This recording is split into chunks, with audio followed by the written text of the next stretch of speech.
All students keep silent your mouth, look forward. Understand this story. Story name is Bad Company. Translation to Hindi, बुरी संगत. Understand? Straight well line. Do not talking each other, girls and boys. Listen to me. Bad company. A boy got into a bad company. A boy यानी एक लड़का got gate की second form है प्राप्त किया, अर्थात जो भी हमारी स्टोरी है पास्ट टेंस में बनेगी, है ना. हिंदी का इंग्लिश भी बनाना आपको सिखाया जाएगा, लेकिन प्रेजेंट टाइम में जो इंपॉर्टेंट स्टोरी है वो ही स्टोरी को अच्छे से हम समझाएंगे और रिमेंबर करेंगे. ठीक है, उसके बाद में हम हिंदी की इंग्लिश बनाना सिखाएंगे. ए बॉय ने एक लड़का गॉट यानी प्राप्त किया या प्राप्त हुआ into a bad company. Into यानी में, ए बैड यानी बुरी कंपनी को मतलब संगत, यानी एक लड़के ने क्या प्राप्त कर लिया है.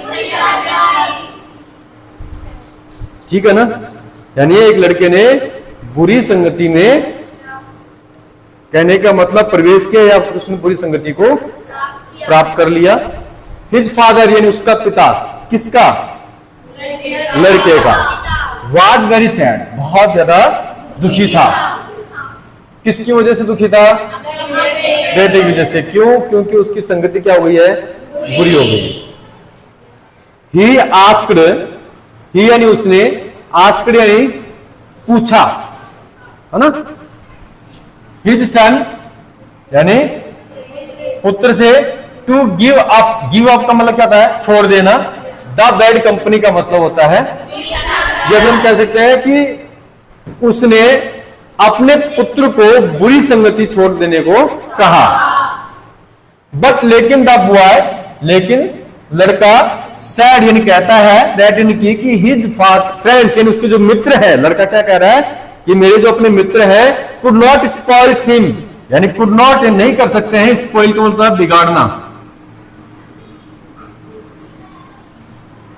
कहने का मतलब, हाँ, यानी जो मेरे अपने जो फ्रेंड है ना, मित्र है, वो मुझे नहीं बिगाड़ सकते हैं, अर्थात वो खराब नहीं है, अच्छे हैं. भाई आपको हमने पहले भी कहा था कि अगर पागल इंसान को पता लग जाए कि मैं पागल हूं, पागल को अगर पता लग जाए कि मैं पागल हूं, तो शायद वो समझदार बन जाए, है ना.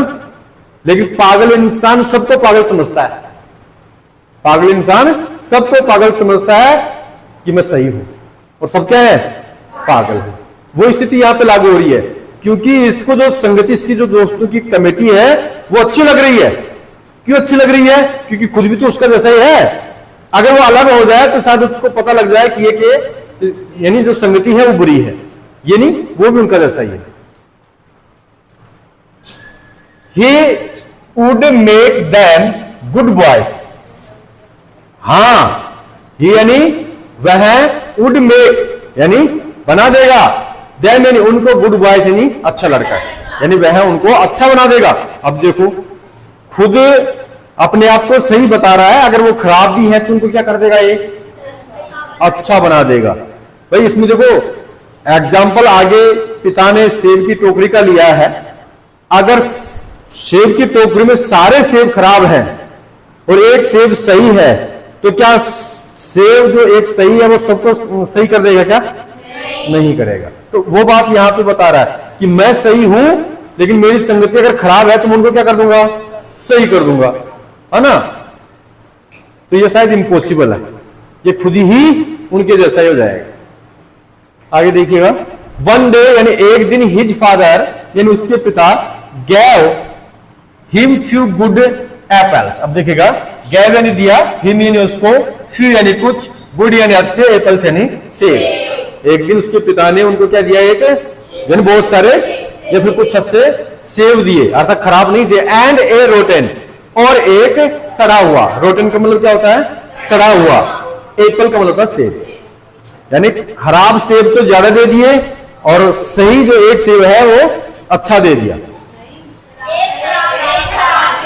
अच्छा अच्छा अच्छा, यानी बहुत सारे सेब तो क्या है, सही है, लेकिन एक सेब क्या कर दिया उसने, खराब दे दिया.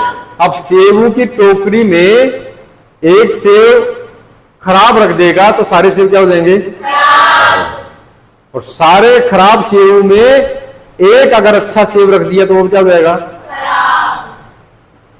तो कहने का मतलब सभी अच्छे होने चाहिए, तभी वो सुरक्षित रहेंगे। He asked his son to put all, यानी उसने आस्क्ड हिज सन यानी पुत्र को कहा क्या? टू पुट यानी रखने को, ऑल द गुड एप्पल्स यानी सभी अच्छे सेबों को, इन एक बास्केट यानी एक टोकरे में।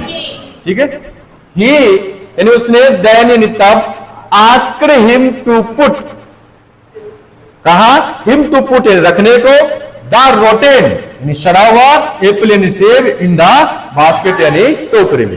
कहने का मतलब पहले तो सभी अच्छे सेबों को टोकरे में रखने को कहा, और उसके बाद में एक जो सेब है सड़ा हुआ उसको भी उसी टोकरी में रखने को कहा।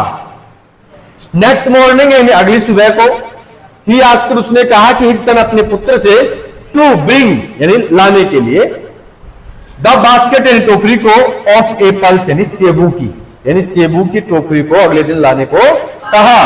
हिज सन यानी उसका पुत्र, ब्रॉट यानी लाता है, इट यानी इसे, किसे? टोकरी को। निर्जीव वस्तु के लिए इट का प्रयोग है ना। हाँ, हिज सन यानी उसका पुत्र, वाज सॉरी टू सी यानी उसका पुत्र देख करके क्या करता है? माफी, है ना। दैट यानी कि ऑल द एप्पल्स यानी सभी सेब वर इन थे स्पॉइल्ड का मतलब क्या होता है? बिगड़ गए। कहने का मतलब खराब हो गए, सभी सेब क्या हुए थे? खराब। हिज फादर उसके पिता ने, शोड हिम यानी उसको दिखाया, दैट यानी कि वन रोटेन यानी एक सेब, वन रोटेन एप्पल एक सड़ा हुआ सेब, स्पॉइल्ड यानी बिगाड़ दिया, ऑल द गुड एप्पल्स यानी सभी अच्छे सेबों को। द बॉय रियलाइज यानी लड़के ने महसूस किया, रियलाइज का मतलब होता है महसूस करना, हिज मिस्टेक यानी अपनी गलती, यानी लड़के ने अपनी गलती को महसूस किया। ही गेव अप, ही यानी उसने, गेव अप यानी छोड़ दिया, द बैड कंपनी यानी बुरी संगत, यानी लड़के ने बुरी संगत छोड़ दी। मॉडल इसमें बताया कि बैड कंपनी यानी बुरी संगत, स्पॉइल्स यानी बिगाड़ देती है, द मैन यानी आदमी को, यानी बुरी संगत आदमी को बिगाड़ देती है। यहां तक किसी विद्यार्थी को प्रॉब्लम, समस्या, दिक्कत, आपत्ति ना डिफिकल्टी है क्या? नहीं, लेकिन दिक्कत अब जब होगी जब इसको आप याद करोगे, है ना। इंग्लिश तो याद है ही है, इसके साथ साथ में आपको हिंदी भी इसकी याद होनी चाहिए, क्योंकि कभी कभी स्थिति ऐसी होती है कि हिंदी हमें आती है, इंग्लिश नहीं आती है, तो इसके लिए हम आपको समझाने वाले हैं हिंदी की इंग्लिश कैसे बनानी है। ठीक है।